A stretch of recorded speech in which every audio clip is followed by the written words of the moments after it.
मोगा के मंदिरों में भी शिवरात्रि की मची धूम।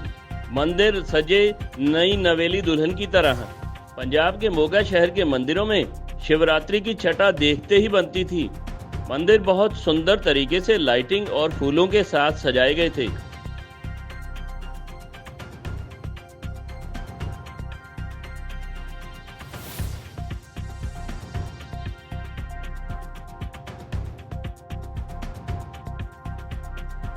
तड़के से ही इन सभी मंदिरों में भक्तों का आना जाना लगा हुआ था। जनता शिव भोलेनाथ के दर्शन करके निहाल हो रही थी। शिवलिंग का अभिषेक करने के लिए भक्त लंबी लाइनों में लगे हुए थे। मंत्रोच्चार लगातार चल रहा था। भोलेनाथ के विवाह उत्सव में शामिल होने के लिए सभी लोग बहुत उत्सुक थे। इन भक्तों का कहना था कि आज का पवित्र दिन उन्हें बहुत खुशियां देकर जाएगा। सब दी इच्छावां पूरियां होण, भगवान करे सब दी अपनी इच्छा लैके आए हुए हुंदे हैगे है। परेशानी दूर करे भगवान सब दी, बस यही कहना। ਤੁਸੀਂ ਨੰਦੀ ਜੀ ਦੇ ਕੰਨ 'ਚ ਕੁਝ ਕਹਿ ਰਹੇ ਸੀਗੇ ਕੀ ਇਹ ਮਹੱਤਤਾ ਹੈ? ਇਹ ਜੇ ਅਸੀਂ ਇਹਨਾਂ ਦੇ ਕੰਨ 'ਚ ਬੋਲਦੇ ਹਾਂ ਤਾਂ ਅੱਗੇ ਸ਼ਿਵ ਸ਼ੰਭੂ ਸਾਡੀ ਛੇਤੀ ਪ੍ਰਾਰਥਨਾ ਸੁਣਦੇ ਆ, ਇਹੀ ਕਿਹਾ ਗਿਆ ਸੀਗਾ। ਇਸੇ ਲਈ ਅਸੀਂ ਇਹਨਾਂ ਦੇ ਕੰਨ ਵਿੱਚ ਬੋਲਦੇ ਆ ਵਿਸ਼ ਆਪਣੀ। ਕੀ ਮੰਗਿਆ ਜੀ? ਬਸ ਮੇਰਾ ਸੁਪਨਾ ਕਿ ਮੈਂ ਬਾਹਰ ਜਾਵਾਂ।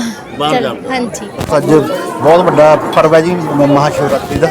भगवान शिव जी का सारे मत्था टेकने लिए आए जी। भगवान जी ये बहुत खुश होते हैं, अपने बच्चों से अपने भक्तों से बहुत प्यार करते हैं। ओम नमो शिवाय। भगवान भोले शंकर ਜਿਹੜੇ ਸੁਭਾਅ ਤੋਂ ਹੀ ਭੋਲੇ ਨੇ, ਜਿਹੜਾ ਵੀ ਉਹਨਾਂ ਦੀ ਆਰਾਧਨਾ ਕਰਦਾ ਹੈ ਔਰ ਉਹਨੂੰ ਪਤਾ ਨਹੀਂ ਲੱਗਦਾ ਵੀ ਉਹ ਕਿਸ ਤਰ੍ਹਾਂ ਉਹਨੂੰ ਫਲ ਦਿੰਦੇ ਨੇ। हर साल की तरह इस साल भी गीता भवन ਦੇ ਵਿੱਚ शिवरात्रि महोत्सव मनाया जा रहा है। महाशिव पुराण की कथा चल रही है और देश चो दूरों दूरों विद्वान आए हुए ने जिहड़ी कथा करते हैं और रुद्राभिषेक रोज सवेरे हो रहा है, नवग्रह पूजन हो रहा है। अज शहर के लोगों का भोले शंकर की कृपा प्राप्त करने के लिए महाशिवरात्रि के उत्सव से जिहड़ी इस बार शिवरात्रि जिहड़ी है बहुत ही खास शिवरात्रि है जिसका बहुत ज़्यादा महत्व है। शिवा के जल चढ़ाने लई, शिवा की आराधना करने लई लाइनां दे विच कतारां दे विच सवेरे 4 बजे तो लैके गीता भवन में आ रहे हैं, जल चढ़ा रहे हैं। और मैं भोले शंकर नूं, भगवान शिव नूं ये प्रार्थना करूँगा कि वो मोगे के लोगों ते मोगे उपर और इस गीता भवन में आए भगतां दे उपर अपनी बहुत ही ज़्यादा कृपा बरसान ताकि उन्होंने सारा साल खुशियां दा मिले और अगले साल शिवरात्रि के उत्ते। दुनिया में जितने प्रकार के आस्था के केंद्र हैं, जितने देवता हैं, सबके ऊपर हैं, सबके देवता हैं। पशु पक्षी, इसका नाम पशुपतिनाथ भी है, भूतनाथ भी है और समग्र प्राणियों के एकमात्र आश्रय हैं भगवान शंकर। भगवान शंकर के पास सबको स्थान मिलता है, सबका कल्याण होता है। जिस भी भावना से भगवान शंकर के आश्रय में कोई जाता है उसको वो प्राप्त होता है। यहाँ तक कि देवताओं ने भगवान के विभिन्न अवतारों में भी भगवान शंकर की पूजा और उपासना की परंपरा दिखाई पड़ती है। भगवान राम भी शिव की उपासना करते हैं, भगवान कृष्ण भी शिव की उपासना करते हैं, इंद्र आदि देवता भी भगवान शिव की उपासना करते हैं। तो सभी देवताओं के, सभी प्रकार के जीवों के एकमात्र आश्रय हैं भगवान शंकर। और ये शिवरात्रि उनके आविर्भाव की नहीं है बल्कि भगवती पार्वती से जो उनका विवाह हुआ उस परंपरा का निर्वाह अनादिकाल से चला आ रहा है। क्योंकि शिव पार्वती का विवाह औपचारिक रूप से विवाह हुआ, दोनों तो एक ही हैं। शिव और शक्ति अलग अलग नहीं हैं। शिव में ही शक्ति है और शक्ति में ही शिव है, इसलिए एक दूसरे के पूरक हैं, एक दूसरे के कॉम्प्लीमेंट हैं। इसलिए विवाह की एक लीला भगवान शंकर ने की जिससे भक्तों को उनकी पूजा उपासना के लिए एक आधार बने। भगवान शंकर के अनेक अवतार, भगवान शंकर के अवतार हुए। भगवान हनुमान जी भी रुद्रावतार हैं, शिवावतार हैं। लेकिन विभिन्न काल में युग बदलते रहते हैं, समय बदलता रहता है, लेकिन भगवान शंकर नहीं बदलते। भगवान शंकर हमेशा एक रहते हैं और उनमें सभी जीवों के लिए पर्याप्त कल्याण की कामना है, कल्याण की है। इसीलिए चाहे जिस देश का आदमी हो, यहाँ तक कि आपको आश्चर्य होगा कि जो मक्का मदीना में लोग जाते हैं वहाँ दिखाई नहीं पड़ता है, लेकिन वहाँ भी भगवान शिव विराजमान है। तो हिंदू हो, मुसलमान हो, सिख हो, विभिन्न जातियों के लोग अपने अपने ढंग से भगवान शंकर की उपासना करते हैं।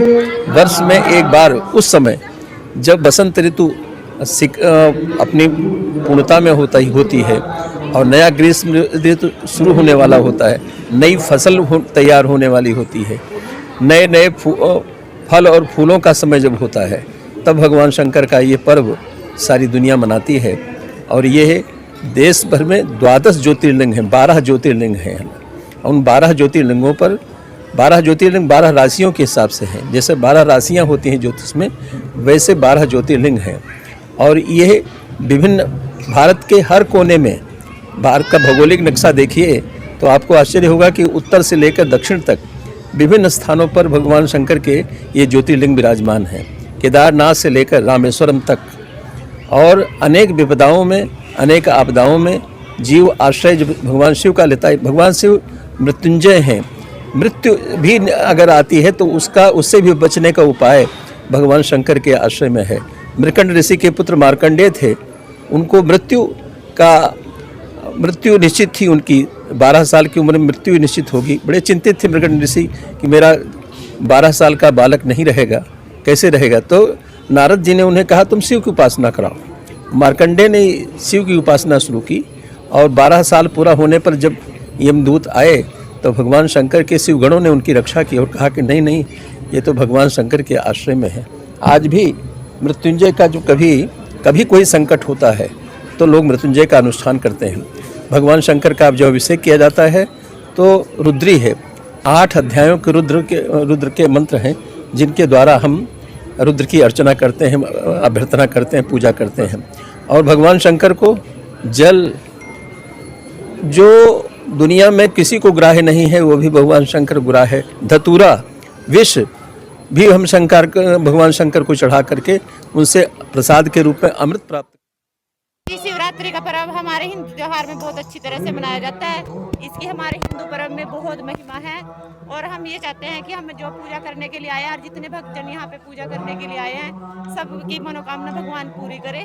क्योंकि आज के दिन जो भगवान को जल चढ़ाते हैं या कुछ भी फल फ्रूट चढ़ाते हैं उससे भगवान हमें बहुत अच्छी शुभकामनाएं देते हैं और हमारी सारी मनोकामनाएं पूरी करते हैं। कहते हैं कि भगवान भोले शंकर ऐसे हैं जो बहुत जल्दी जो है, हाँ, इनको बोला जाता है कि अगर आप उठा करके भी जल चढ़ा दो तो भगवान जल्दी खुश हो जाते हैं उससे।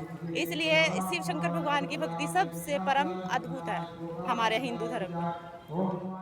मोगा से सेंट सोल्जर टाइम्स के लिए राजू पासी की रिपोर्ट।